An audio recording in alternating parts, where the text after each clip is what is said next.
दारी सोन्याचा पिंपळ, अंगी ऐशे पण रेडा बोलले. त्या ठिकाणी सोन्याचा पिंपळ आहे. कुणाच्या द्वारामध्ये? ज्ञानोबराच्या. आणि जगद्गुरु तुकोबाराच्या अभंगामध्ये म्हणतो सोन्याचा पिंपळ आहे आणि तो अलंकार शब्द वापरतात. मग सोन्याचा अलंकार, सोनं आणि अलंकार एकच आहे ना, पण त्याचा अर्थ असा आहे सोन्याचा म्हणजे हे सोनं नाही, सोन्याचा म्हणजे सुखाचा. सोन्याचा जर पिंपळ असता ज्ञानोबराच्या दारामध्ये तर लोकांनी ठेवला असता का? होय, ठेवला असतं का? काय केलं असतं? घेऊन गेले असते लोक. अहो, त्या पिंपळाला जीसीबी लावून मुळासहित उपटून नेला असता. लोकांनी मुळ्या पण काढल्या असत्या उपटून. तुकोबराय म्हणले सोन्याचा म्हणजे सुखाचा. बरं, सुखाचा. ह्या शब्दामध्ये अलंकार वापरलाय. मग अलंकारासाठी उदाहरण सांगतो तुम्हाला कळण्यासाठी. आपल्या धावजेच्या वाड्यामध्ये गावामध्ये कीर्तन सुरू आहे. आणि कीर्तनाला आता हे लांबून आले, तिकडल्या वस्तीहून आले. कोणती वस्ती तुमची? चोबे वस्ती. चोबे वस्तीहून या ठिकाणी कीर्तनाला यायचंय. मग एक मावशीने काय केलं, म्हणले आज गुटू महाराजाचं कीर्तन आहे, आपल्याला कीर्तनाला तर जायचंय, चला म्हणले. मग तिने काय केलं, आता माता माऊलीला नटायचं लय नाद. ब्युटी पार्लरला नेकनूरला आली, नटली खटली सगळं झालं. तिने काय केलं, यातानी सोन्याचे अलंकार आणले. गळ्यातलं, नाकातलं, कानातलं, हातात सगळे अलंकार आणले. आणि आणल्यानंतर ती तिकडून आली. कुठून? आपल्या वस्तीहून ती काढल्या. कीर्तनाला आली. कीर्तन सुरू झालं, विठोबा रुक्माई झाली, चाल झाली. सगळे लोक येऊन बसल्यानंतर ती उशिरा आली. उशिरा आल्यानंतर मग तिने महाग बसावं का नाही? महाग बसावं का नाही? ती सगळ्याच्या पुढे येऊन बसली. का? ती अलंकार घालून आली होती ना. पुढे येऊन बसली. बसल्यानंतर आता कीर्तन ऐकण्यासाठी लोक कशी येतात? आता कीर्तन ऐकायलाच येतात का? कुणी चाल ऐकायला येतं, कुणी बुवा कसा बोलतोय ते बघा येतं, कुणी बुवा कसलाय ते बघा येतं. सगळे असेच असतात का नाही? मग काही त्या चोर आलेले होते. मग काही चोर आलेले होते. चोर बघत होते कुठं काय कुठं काय. मग त्या मावशीकडे पाहिलं. तिच्याकडे काय झालं, सोनं दिसलं. तिच्यावर नजर ठेवूनच होती. त्या म्हातारीवर नजर ठेवून चोर होते. कीर्तन झालं, भैरवी झाली, ज्ञानेश्वर माऊली झालं, कीर्तन संपलं, काटकसर बोलले, जेवण झाले, म्हणजे आपापल्या घरी जा. मग ती भजनाला थांबली, भजन झालं. संध्याकाळच्या 12-1 वाजल्या. ती घरी गेली. घरी गेल्यानंतर तिचं घर होतं. त्या घरामध्ये तिने काय केलं, हे सगळे अलंकार काढले आणि एका डब्यामध्ये ठेवले. चोराने लक्ष ठेवलं, चालली कुठं, हिच्या भागात निघाले. हिचं घर पाहिलं. घरामध्ये घुसले. आता त्या वस्तीवर कोण तिला बघत? एकटी झोपलेली होती. घरात चोर शिरले आणि सांगितलं तू सोनं घालून आलेली होती, कुठे ती काढ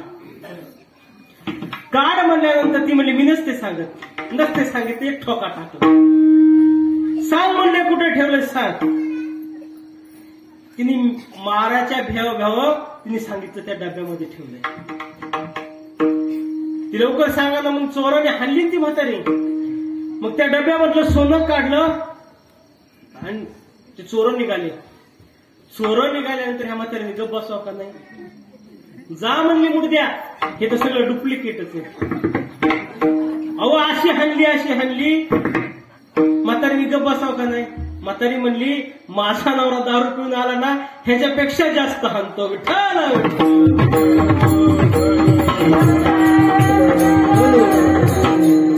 हे सोन्याचे अलंकार इतकं दुःख देते. म्हणजे ती म्हातारी काय म्हणली, हे डुप्लिकेट आहे. मग तर जास्तच हाणली ना.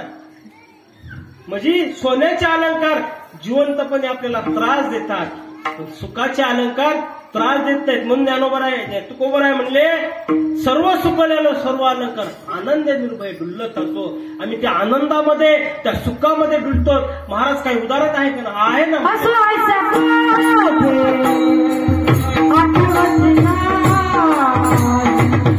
आठवत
तिसऱ्या चरणामध्ये म्हणतात, असो ऐसा कोटे आठवची नाही. काय जगद्गुरु तुकोबराय असताना, अरे जगद्गुरु तुकोबरायचं कड पाहिलं तर जगद्गुरु तुकोबराय हे पाटील घराण्यातले. पाटील घराण्यातले जगद्गुरु तुकोबराय देवाचं नामचिंतन करतात. बरं, सगळं भरपूर आहे, श्रीमंत आहे. मी एक नेहमी उदाहरण सांगत असतो. मंगळवेढ्यामध्ये एक दामाजी पंत म्हणून एक शेठजी होते. शेठजी, ते शेठजीकडे काम होतं. बिदरचा राजा होता, बिदरचा राजा. त्या बिदरच्या राजाचं काय करायचं होतं, कर गोळा करायचा, जमा करायचा आणि त्याला निघून द्यायचा. कुणाचं काम असायचं, हे मंगळवेढ्याचे शेठजी होते. रोजचा नित्य नियम आहे. एक वेळ दुष्काळ पडला. कर म्हणजे काय असतं, जर आपण बाजारामध्ये जर आता जर इथं बाजार भरतो का नाही आपला, त्या बाजाराच्या दिवशी काय करते, ते गावातले लोक जे असतात ना, ते जागेवाले मालक, ते काय करतात, त्या लोकांकडून 10-10 रुपये बसण्याचे घेतात. तसं ज्याच्याकडे जे उत्पन्न होईल त्यांनी ते त्या राजाला दान करायचं. ह्यांच्याकडे काम होतं की गोळा करून ते राजाला सगळ्याचं गोळा करायचं, नेऊन द्यायचं. रोजचा त्यांचं कामच होतं. मग दामाजी शेठजीने काय केलं, एक वेळेस प्रसंग असा घडला की त्या मंगळवेढ्यामध्ये काय झालं, दुष्काळ पडला. दुष्काळ पडला आणि दुष्काळ पडल्यानंतर लोक अन्नासाठी, जेवणासाठी त्यांना भूक लागली ना, तर खाण्यासाठी काही नव्हतं ना. मग ह्याने काय केलं होतं, जो कर गोळा केलेला होता ना, कर त्या गरीब लोकांना वाटून टाकला. जे पैसे असेल, जे धान्य असेल, ते लोकांना वाटून टाकलं. काही गावात नास्तिक लोक असतात, नास्तिक लोक, त्या राजाला जाऊन सांगितलं, हो राजन, त्या दामा शेठजींनी काय केलं, तुमचा जेवढा कर होता ना, तुम्हाला न विचारता तुमच्या परस्पऱ्या त्यांनी काय केला, वाटून टाकलं. राजाला भडकून दिलं. राजाला राग आला आणि राजाने काय केलं, शिपाई पाठवले. सांगितलं, जा त्या दामाजी पंतला घेऊन या, त्याला शिक्षा करायची.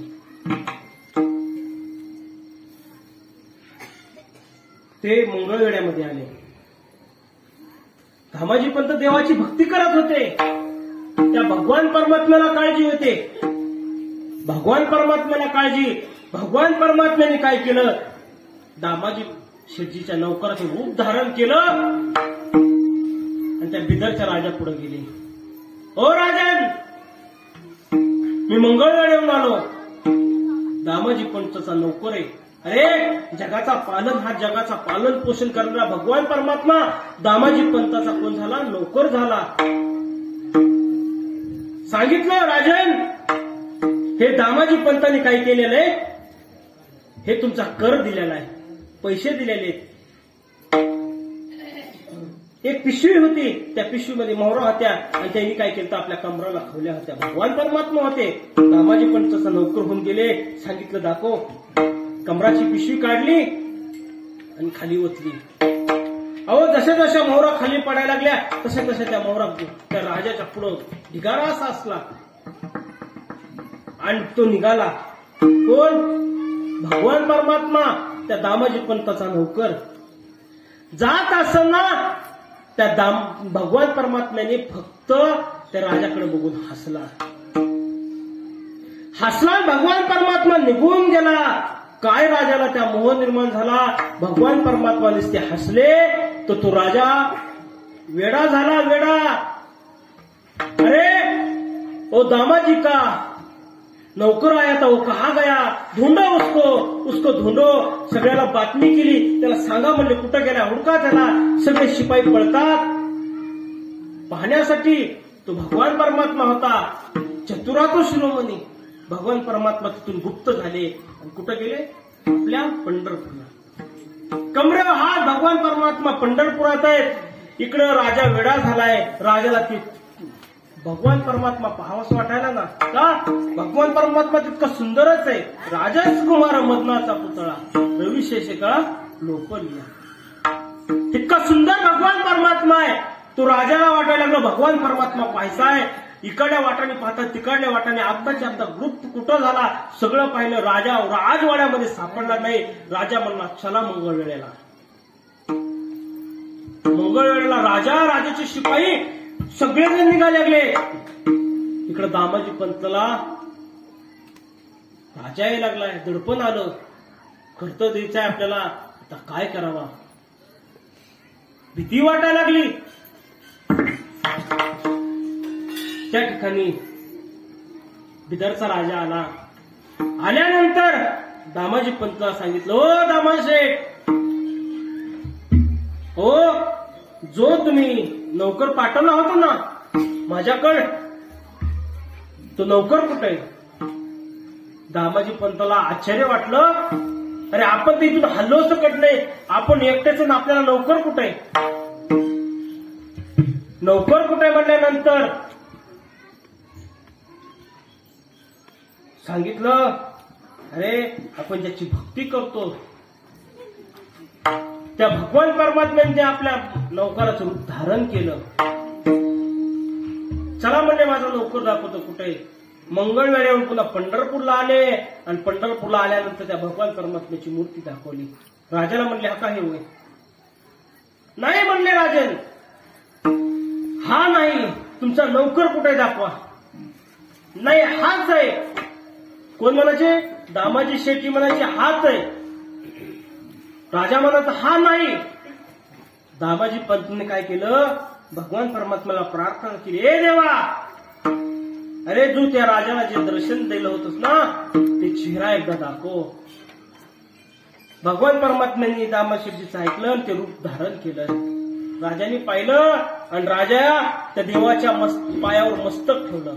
असं आयचा कोठे आठवची नाही. एकदा त्या भगवान परमात्म्याच्या पायावर मस्तक ठेवलं तर राजा सगळं विसरून गेला. हे तर जगद्गुरु तुकोबर आहेत.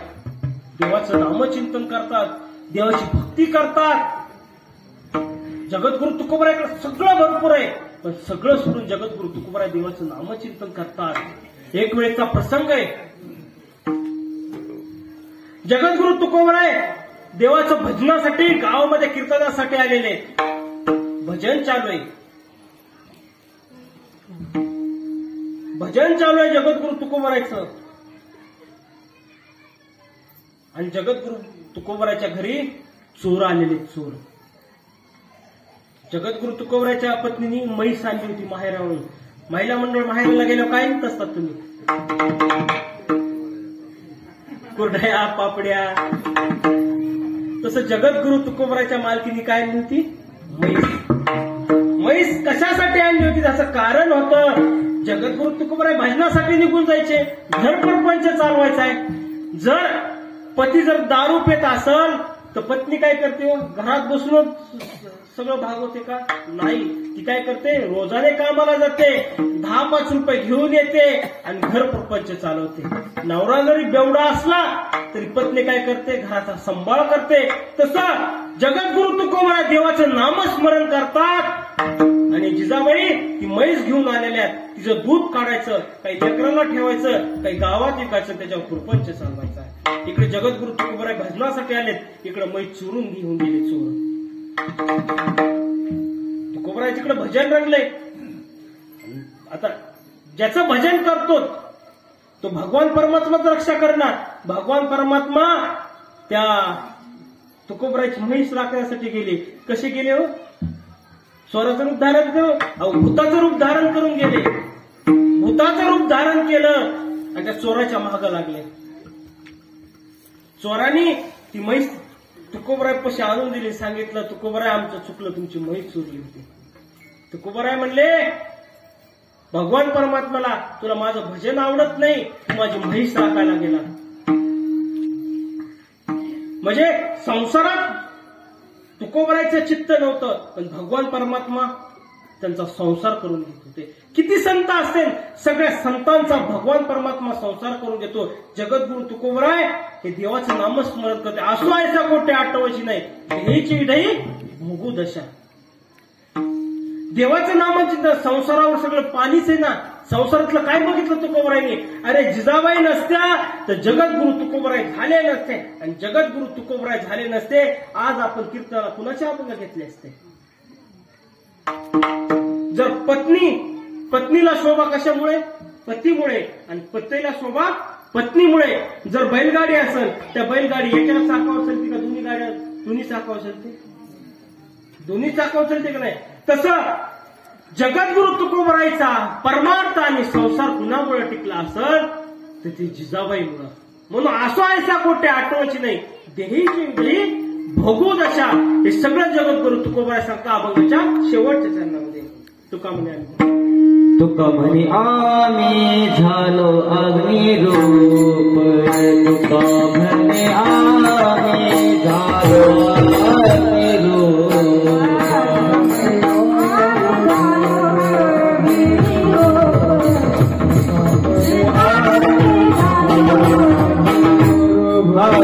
तुका म्हणे आम्ही झालो अग्निरूप. तुका म्हणे आम्ही झालो अग्निरूप.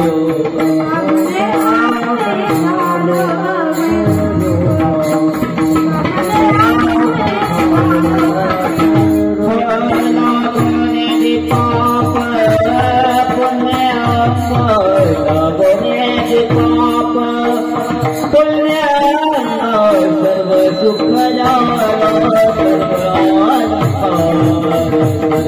सर्व सुख